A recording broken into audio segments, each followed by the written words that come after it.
அஸ்ஸலாமு அலைக்கும் வரஹ்மத்துல்லாஹி வபரகாத்துஹ். சூரத்துல் ஹுஜராத்திலே அல்லாஹ் சுப்ஹானஹு வ தஆலா இன்னமல் முஃமினூன இஹ்வத்துன் ஃபஅஸ்லிஹு பைன அஹவைக்கும் என்று அல்லாஹ் தஆலா குறிப்பிடுகிறான். மூமின்கள் அனைவரும் சகோதரர்கள்.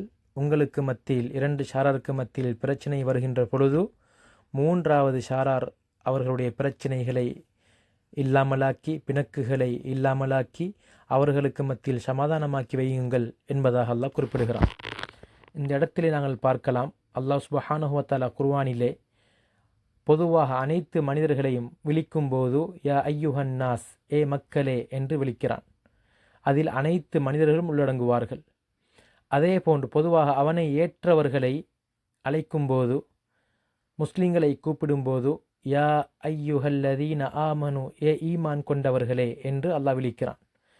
இதில் நாங்கள் கவனிக்க வேண்டிய விடயம், ஈமான் கொள்கின்ற அம்சத்திலே, ஈமானுடைய அம்சத்திலே 6 அம்சங்களை கொண்டு ஈமான் கொள்ள வேண்டும். அந்த 6 அம்சங்களிலும் எந்த ஒரு முஸ்லிமும் இந்த ஈமானுடைய விடயத்தில் வித்தியாசப்படுவது கிடையாது. அனைத்து முஸ்லிம்களும் இந்த 6 விடயங்கள் மீது நம்பிக்கை கொண்டிருக்கிறார்கள். எனவேதான் இந்த அடிப்படையான அஸ்லாக இருக்கக்கூடிய இந்த ஈமானுடைய விடயத்தில் அனைவரும் சமமானவர்கள். எனவேதான் அல்லாஹ் சொல்கிறான், இன்னமல் முஃமினூன இஹ்வா, மூமின்கள் அனைவரும் சகோதரர்கள். அவர்கள் அனைவரும் ஒரு தாய், ஒரு பெற்றோருக்கு, ஒரு தந்தைக்கும் தாய்க்கும் பிறந்த பிள்ளைகளை போன்றவர்கள். அதே போன்று முஸ்லிம்களாகிய மனிதர்களாகிய நாங்கள் அனைவரும் ஒரு தாயிலிருந்தும் ஒரு தந்தையிலிருந்தும் வந்தவர்கள். எனவே அல்லாஹ் எங்களை இந்த ஒற்றுமையோடு அல்லாஹ் எங்களை கூப்பிடுகிறான்.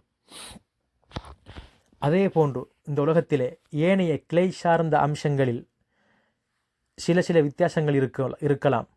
ஃபிக்ஹுடைய அடிப்படையில் ஷாஃபி மதுஹபாக இருக்கலாம், ஹனஃபி மதுஹபாக இருக்கலாம், அல்லது மாலிகிமி மதுஹபாக இருக்கலாம். எந்த ஒரு மதுஹபாக இருந்தாலும் அந்த அடிப்படையான அம்சத்திலே எந்த ஒரு வித்தியாசமும் கிடையாது. அனைவரும் லுஹருடைய தொழுகை 4 ரக்காத்தாக தொழுகிறார்கள். அதே போன்று அஸ்ருடைய தொழுகை 4 ரக்காத்தாக தொழுகிறார்கள். நேரத்துடைய விடயத்தில் இஸ்லாம் கூறியிருக்கின்ற அந்த நேரத்தில் தொழுகிறார்கள்.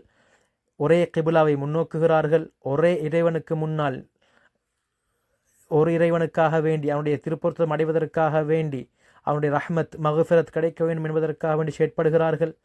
அனைவருடைய நோக்கமும் சுவனம் செல்ல வேண்டும் என்பதாக இருக்கிறது.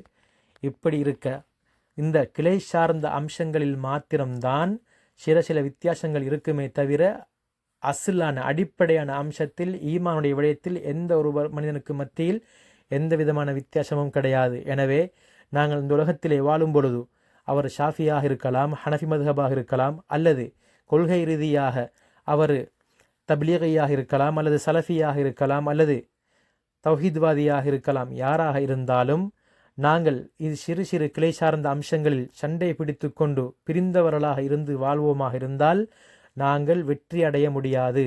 நாங்கள் ஒரு பலம் வாய்ந்த சமூகமாக இருக்க முடியாது. எனவே நாங்கள் அனைவரும் ஒற்றுமையுள்ள ஈமானுடைய அடிப்படையில் அனைவரும் சமமானவர்கள். எல்லோருடைய இலக்கும் ஒன்றே ஒன்று, அனைவரும் ஓர் இறைவனை ஏற்றிருக்கிறோம்.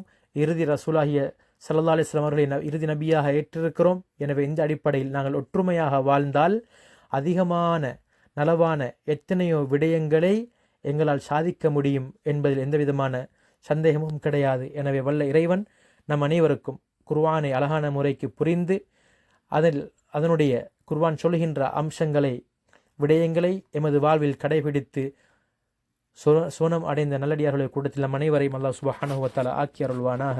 அஸ்ஸலாமு அலைக்கும் வரஹ்மத்துல்லாஹி வபரகாத்துஹ்.